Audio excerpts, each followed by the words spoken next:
Imagine two families standing in the same grocery store checkout line on the same Saturday morning. Same city, same neighborhood, same age, same annual household income of $80,000. Same two children, same starting savings account with $30,000 sitting in cash. If you looked at them that day, you wouldn't be able to tell them apart financially. But over the next 20 years, one family quietly builds a net worth approaching $4 million. The other spends 2 decades working hard, earning raises, paying bills, and wondering why they never seem to get ahead. Here's the strange part. The family that ended up wealthy believed they were making the safer decision. The family that stayed broke believed they were making the smarter one. They're both wrong. Because neither family actually understood what was creating the gap. And when you finally see where the difference really came from, it probably won't be the number you're expecting. It isn't a lucky investment. It isn't starting a business. It isn't inheriting money. It isn't even earning a higher salary. It's one financial habit that quietly compounds while almost nobody is paying attention. Meet Ethan and Sarah. Across town are Daniel and Lisa. Both couples are 30 years old and live in Columbus, Ohio. Each household earns exactly $80,000 per year before taxes. Both have $30,000 saved. Neither has debt outside of a small student loan balance that's already included in their monthly budget. Both contribute enough to their employer retirement plans to receive the company match. Their children are the same age. Their careers are nearly identical. In other words, this is about as fair a comparison as you can make. Now watch what happens. The first thing both families decide is that they've outgrown their apartment. Interest rates are sitting around 6.5% for a 30-year mortgage. Home prices have climbed. Friends keep talking about buying before prices go even higher. Everyone around them seems convinced that owning a bigger house is the obvious next step. Daniel and Lisa agree. They purchase a $600,000 home with their $30,000 savings covering only part of the down payment and closing costs. To make the purchase work, they use a low down payment loan program. After financing the rest, their monthly mortgage payment comes to roughly $3,700 before utilities. Add property taxes of about $600 a month. Homeowners insurance costs another $150. Maintenance averages around 1% of the home's value every year, which works out to roughly $6,000 annually, or another $500 each month. Suddenly, their true monthly housing cost is almost $4,950. On paper, the mortgage payment looked manageable. Sounds great until you subtract everything else. Now look at Ethan and Sarah. They buy a much more modest $350,000 home in the same city. They put 20% down. Their mortgage payment lands around $1,770 each month. Property taxes add roughly $350. Insurance costs $100. Maintenance averages around $300 monthly. Their all-in housing cost is roughly $2,500 every month. That's almost $2,400 less than Daniel and Lisa. Here's where emotions enter the story. Daniel and Lisa love inviting friends over. Everyone compliments the tall ceilings. The kitchen photographs beautifully. Holiday dinners suddenly become easier. Their decision feels successful. Ethan and Sarah don't get the same reaction. Their home is perfectly comfortable. But nobody posts pictures of a practical mortgage payment on social media. Nobody congratulates you for having lower fixed expenses. One choice creates stories. The other creates cash flow. Feelings and math are two very different things. Now here's the rule Ethan and Sarah quietly make. Instead of letting that extra $2,400 disappear into restaurants, vacations, subscriptions, and impulse purchases, they automate $1,800 every month into a broad U.S. stock market index fund. The remaining $600 becomes an emergency fund and home improvement savings. Nothing exciting happens, no celebration, no applause. Just an automatic transfer on the first day of every month. Historically, the U.S. stock market has returned roughly 10% annually before inflation over long periods, although returns vary dramatically year to year. That's exactly why Ethan and Sarah never try to predict next month's performance. They simply keep buying. According to data published by the Federal Reserve, household wealth is driven largely by ownership of appreciating financial assets over long periods, not by income alone. Income starts the journey. Assets finish it. Daniel and Lisa don't think they're making a mistake. In fact, they assume they're building wealth because their house is appreciating. And they're right, partially. Suppose home values increase at an average rate of 3% annually. By the end of year one, their $600,000 home is now worth approximately $618,000. That sounds incredible. $18,000 in appreciation. On paper, that's $18,000. Sounds great until you subtract everything else. They paid nearly $30,000 in mortgage payments. Only a small portion reduced the loan balance because early mortgage payments are mostly interest. At a 6.5% 30-year mortgage, well over 70% of the first year's payments go toward interest rather than principal. Add roughly $7,200 in property taxes, $1,800 in insurance, about $6,000 in maintenance. Their cash outflow during the first year exceeds $60,000. Yes, they built equity, but not nearly as much as they imagined. Meanwhile, Ethan and Sarah's smaller house also appreciates. Their $350,000 home grows by 3% to around $360,500. Their appreciation is only $10,500. Less impressive, less exciting. But remember what happened every month. $1,800 quietly entered their investment account. Over 12 months, they contributed $21,600. Assuming an average annual return near 10%, that account finishes the first year at roughly $22,700. Nothing about that account feels dramatic. Nobody drives across town to admire an investment statement. But something important has already happened. Ethan and Sarah now own two appreciating assets instead of one, their house, and a growing portfolio. Daniel and Lisa only have one. By year 3, the difference becomes easier to measure. Daniel and Lisa's home has appreciated to roughly $655,000. Their mortgage balance has fallen, but much more slowly than they expected because interest still dominates the payment schedule. They've also spent tens of thousands on taxes, insurance, landscaping, appliance repairs, paint, and routine maintenance that never increases the home's market value. Those costs are simply the price of keeping the property functioning. People rarely mention them when talking about how much money they made on their house. Ethan and Sarah's investment account tells a different story. 3 years of investing $1,800 every month at an average annual return near 10% has grown to roughly $75,000. Their home has appreciated too, not as dramatically, but their housing costs remain thousands of dollars lower every single month. That's the part almost everyone ignores. The investment account isn't growing because they found a secret stock. It's growing because their monthly expenses gave compounding room to breathe. And that's the difference most people never calculate before making the biggest financial decision of their lives. By the time year 5 arrives, both families are convinced their strategy is working. Daniel and Lisa feel validated every time a neighbor's house sells for more than the last one. Real estate websites estimate their home is now worth around $695,000. They've gained nearly $95,000 in market value since buying. That's the number everyone talks about. I made almost $100,000 just by owning my house. It sounds incredible. On paper, that's $95,000. Sounds great until you subtract everything else.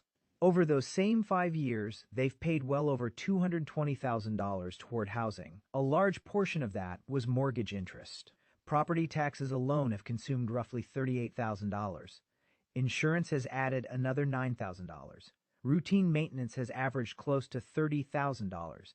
Then came the expenses nobody planned for. A water heater failed. The HVAC system needed major repairs. A section of the roof developed a leak after a storm. Together, those unexpected bills added another $12,000. None of those expenses increased the home's value. They simply kept the house from becoming worth less. Now compare that with Ethan and Sarah. Their home has appreciated from $350,000 to just over $405,000. Less appreciation in absolute dollars. No argument there. But remember the automatic investment. Every month, without fail, $1,800. After 5 years, those monthly contributions have totaled $108,000. Assuming an average annual return of 10%, their investment account has grown to approximately $140,000. Think about what just happened. Their investment account alone has created more wealth than the appreciation on Daniel and Lisa's larger house. Not because the market performed miracles, not because they picked the perfect stocks, because they consistently own productive assets instead of spending every available dollar on consumption disguised as investment. That's the flip point. It's subtle. Nobody notices it while it's happening. In fact, if you ask both families at the 5-year mark who is winning, Daniel and Lisa would probably answer with complete confidence. We live in a nicer home. Our house gained almost $100,000. And our neighborhood is booming. None of those statements are false. They're simply incomplete. Financial decisions aren't judged by one number. They're judged by every number. And that's where the story begins to change. Around year 7, another reality quietly appears. Raises. Both households receive them. Their combined income has climbed from $80,000 to roughly $102,000 annually. Daniel and Lisa finally feel like they have breathing room. Except they don't. Property taxes increased as home values rose. Insurance premiums climbed because replacement costs increased. Utility bills for a larger home kept rising. Their larger property now requires more landscaping, more furniture, more repairs, and eventually more renovations. Lifestyle inflation followed housing inflation. The new income disappeared almost as quickly as it arrived. Ethan and Sarah experienced the same raises. But because their fixed housing costs remained much lower, nearly every raise created additional investing power. Instead of increasing their spending, they increased their monthly investment from $1,800 to $2,200. One decision compounds, the other expands. That difference sounds small. It isn't. An extra $400 invested every month for the next 13 years at an average annual return of 10% grows to well over $150,000 by itself. One raise, one decision, 6 figures. This is why financial outcomes often look mysterious from the outside. People see the result. They rarely see the monthly habits that produced it. Then year 10 arrives. Daniel and Lisa's home is now worth roughly $806,000 if prices continue growing around 3% annually. Their remaining mortgage balance has finally begun declining faster because more of each payment is now going toward principal instead of interest. Their equity looks impressive, but here's what almost nobody calculates. If they decided to sell, they'd likely pay real estate commissions of around 5 to 6%. On an $800,000 home, that's roughly $40,000 to $48,000. Closing costs, transfer taxes depending on location, moving expenses, possible repairs requested by buyers, staging costs. Suddenly the headline gain shrinks again. On paper, the home gained over $200,000. Sounds great until you subtract everything else. Meanwhile, Ethan and Sarah barely think about their investment account anymore. It has become automatic. Their portfolio has crossed approximately $420,000. Their home has appreciated to around $470,000. They've continued paying down their mortgage while investing every month. Now they own 2 assets that have both been quietly compounding for a decade. Here's something fascinating. Neither family feels dramatically different day to day. Daniel and Lisa don't wake up feeling broke. Ethan and Sarah don't wake up feeling rich. Compounding is almost invisible while it's happening. Then one day it isn't. That's the danger. Most people quit before the curve becomes obvious. Now let's talk about something almost every financial influencer conveniently skips: the hidden costs. Not because they're trying to deceive you, because hidden costs are boring. And boring doesn't get clicks. Everyone brags about appreciation. Almost nobody talks about carrying costs. Everyone posts pictures of renovations. Almost nobody posts the invoice. Let's start with property taxes. Unlike your fixed mortgage payment, property taxes don't usually stay fixed forever. As assessed values rise, many homeowners eventually pay substantially more each year. For a $600,000 property, annual taxes between $7,000 and $10,000 aren't unusual depending on location. That's money leaving your pocket every single year, regardless of whether your home's value rises or falls. Next comes maintenance. Financial planners often estimate homeowners should budget around 1 to 2% of a property's value annually for maintenance and repairs. For Daniel and Lisa's house, that's $6,000 to $12,000 every year. Some years you'll spend almost nothing.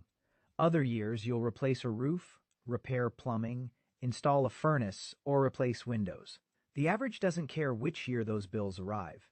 Insurance is another silent expense. Premiums have increased significantly across many parts of the United States over the past several years due to higher rebuilding costs and weather-related claims. Even modest annual increases compound over decades. Then there's opportunity cost. This is the invisible cost almost nobody calculates. Every dollar committed to higher monthly housing expenses is a dollar that can't be invested somewhere else. Opportunity cost never sends you a bill. It simply shows up 20 years later as wealth you never built. And finally, there's furnishing the lifestyle. Larger homes rarely stay empty. People buy larger dining tables, more televisions, patio furniture, decorations, extra appliances, a finished basement, another refrigerator for the garage. Individually, each purchase feels reasonable. Together, they quietly consume tens of thousands of dollars over a decade. None of these expenses make headlines, but every one of them affects your net worth. Because wealth isn't determined by what you own. It's determined by what you get to keep.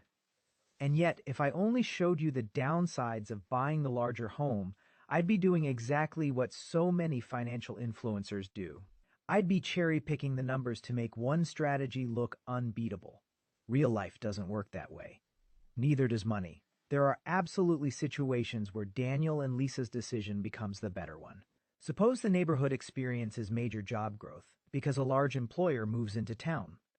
Home values don't increase by 3% a year.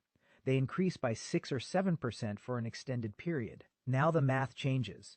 Or suppose they bought in an area where the rent-to-price ratio made ownership significantly cheaper than renting over the long run. Again, the math changes. Maybe they renovate intelligently, adding a bedroom and bathroom for $80,000 that increases the home's value by $140,000. Now they've created equity instead of simply waiting for appreciation. Or maybe they house hack by renting out a finished basement for $1,200 per month. That rental income offsets nearly $15,000 annually in housing costs. The bigger house suddenly becomes an income-producing asset instead of just a more expensive place to live. Those are real advantages. They're measurable. And they're exactly why blanket financial advice usually fails. Now, let's be just as honest about Ethan and Sarah's strategy. Investing isn't painless. The stock market doesn't climb in a straight line. Far from it. During some years, their portfolio falls 20%. In severe bear markets, broad U.S. stock indexes have experienced declines exceeding 30% before eventually recovering. Imagine opening your investment account and seeing $80,000 disappear on paper over a few months. Most people say they'll stay invested. Far fewer actually do. That's the emotional cost of investing. There's also sequence of returns risk. If Ethan and Sarah needed their money during a major downturn, they might have been forced to sell investments at depressed prices. Unlike home equity, which many people don't check every day, investment balances update constantly. That visibility creates stress. Then there's leverage. Real estate allows buyers to control a large asset with relatively little cash through a mortgage. Stocks generally don't. If property values appreciate significantly while using responsible leverage, homeowners can generate excellent returns on their original investment. Tax treatment differs too. Primary residences may qualify for favorable capital gains exclusions under current IRS rules if ownership and residency requirements are met. Investment accounts have different tax rules depending on whether they're taxable accounts, traditional retirement accounts, or Roth accounts. Neither system is automatically better. Each has trade-offs. That's why the winner isn't real estate or stocks. The winner is understanding the numbers before making the decision. Now let's fast forward to year 20. Daniel and Lisa are 50 years old. Their household income has grown steadily over the years. They've worked hard, never missed mortgage payments, raised their children, stayed disciplined. Their home is now worth approximately $1,084,000, assuming that same 3% annual appreciation. Their remaining mortgage balance has fallen dramatically after 2 decades of payments, leaving them with roughly $750,000 in home equity. That sounds like an incredible outcome, and honestly, compared to many Americans, it is. According to the Federal Reserve's Survey of Consumer Finances, home equity represents the largest asset for many middle-class households. There's nothing wrong with building wealth through your home. But now look across town. Ethan and Sarah are also 50. Their home is worth around $630,000. They've accumulated roughly $450,000 in home equity. Again, less impressive on the surface, until you look at the investment account. 20 years of disciplined monthly investing. Starting with $1,800 per month, increasing contributions when income increased, never trying to time the market, never chasing hot stocks, assuming an average annual return close to 10% over the full period despite multiple bear markets. Their portfolio has grown to roughly $3,200,000. Add their home equity. Their total net worth approaches $3,650,000. If investment returns average slightly higher, or if they invested just a little more during their highest earning years, crossing $4 million becomes entirely realistic. Now compare the two families.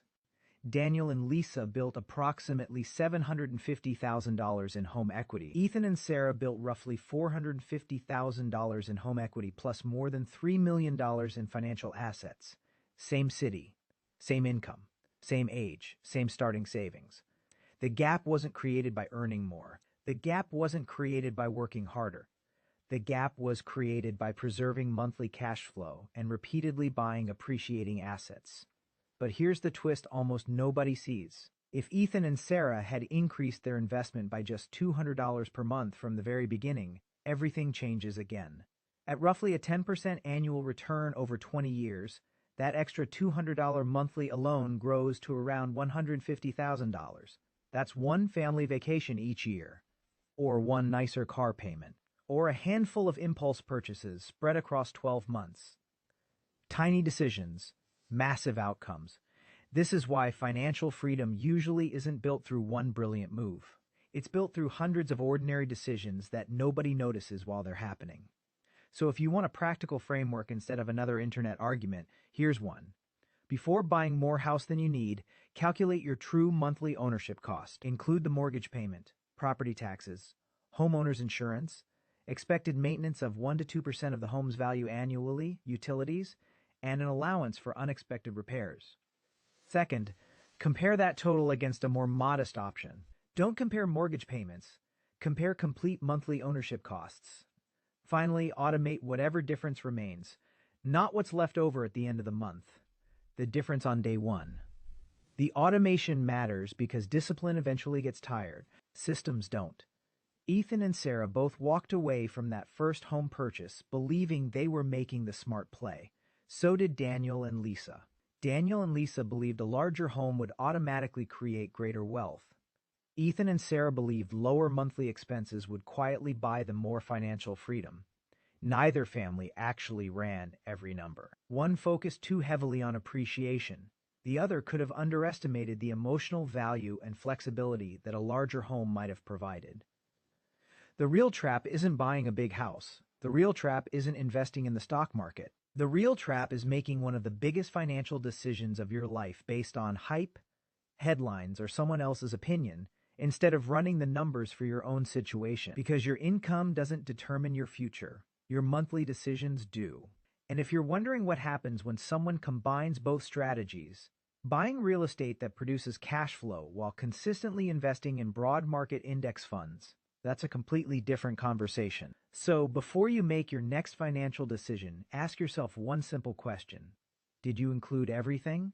Because the answer that includes everything is the only answer that matters. If this video helped you see something you didn't know was there, subscribe to Wealth Blueprint and hit the notification bell. We break down the hidden math behind the financial decisions you face every day.